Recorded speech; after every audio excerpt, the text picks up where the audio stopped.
On behalf of the General Assembly, I have the honor to welcome to the United Nations the head of state and president of the National Council of the Revolution of Burkina Faso, His Excellency Capitaine Thomas Sankara, and to invite him to address the Assembly.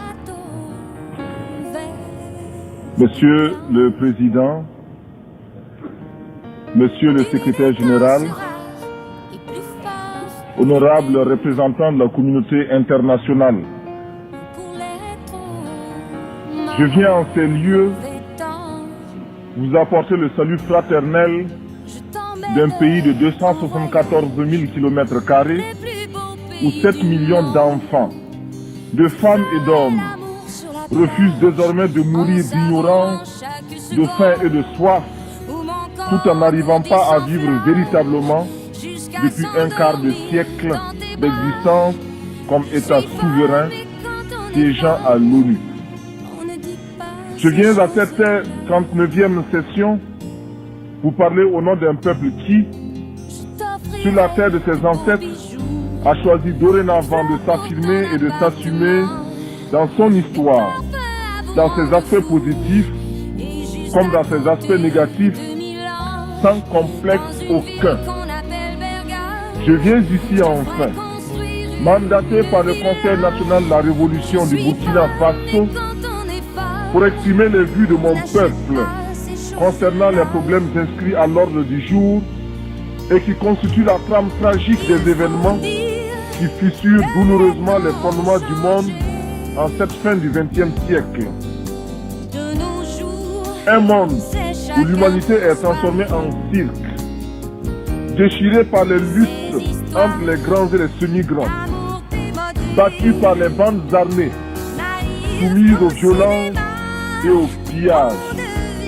Un monde où des nations, se soustrayant à la juridiction internationale, commandent des groupes de hors-la-loi vivant de rapines et organisant d'ignobles trafics de fusils à la main. Monsieur le Président,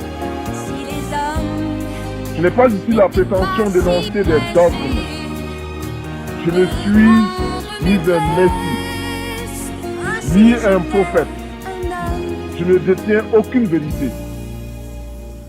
Ma seule ambition est une double aspiration.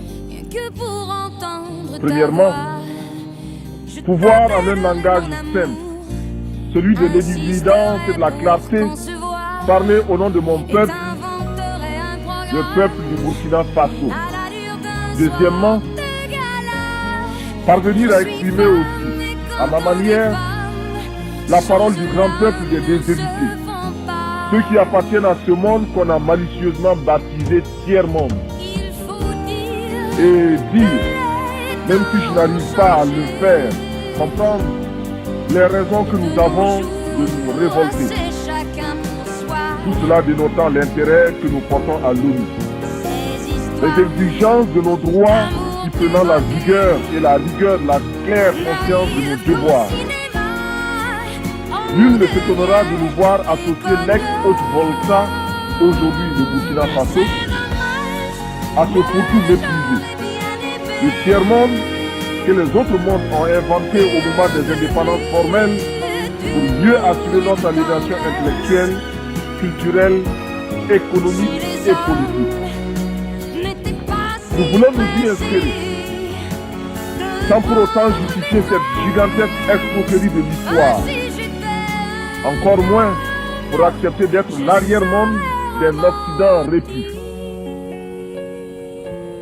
Mais pour affirmer la conscience d'appartenir à un ensemble tricontinental et admettre, en tant que non-alignés et avec la densité de nos convictions, qu'une solidarité spéciale unit ces trois continents d'Asie, d'Amérique latine et d'Afrique dans un même combat contre les mêmes trafiquants politiques, les mêmes exploiteurs économiques.